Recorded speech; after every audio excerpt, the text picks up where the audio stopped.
play, at least here in the first half, Lane might be the guy you have to lean on.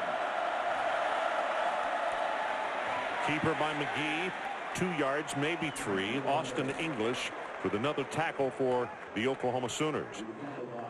And English gets up limping a little bit. You know what? In fact, now he's going to sit down in the field. Wow. Holding that right ankle. And the defensive coaches, boy, can be anything but excited about that. Well, and remember that John Williams, the senior defensive end that they were relying on so heavily early in the year, out with an Achilles for the season.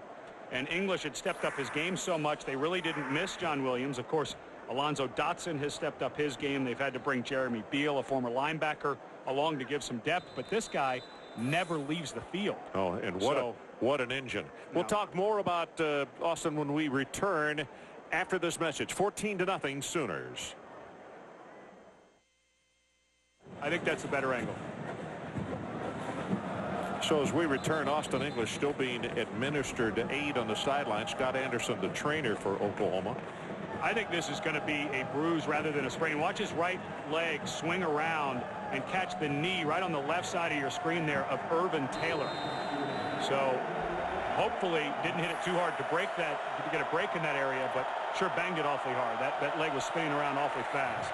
Well, here comes flag in, and the flags are down because somebody moved. Prior to the snap, false start, 71 offense, 5-yard penalty, second down. And let's go down to Jack. Well, I checked it over, and as you said, they're just working over. It's not a sprained ankle, guys, because they haven't even gone to the shoe.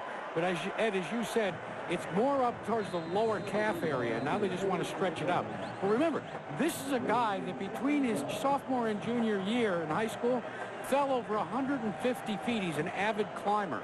And his fall was broken by his backpack. And then less than 2 months later, he was back playing football. This guy's one tough customer. Yeah, he got a lot of attention. He may be from a small school as the ball is thrown complete to Alexander. And he steps out of bounds.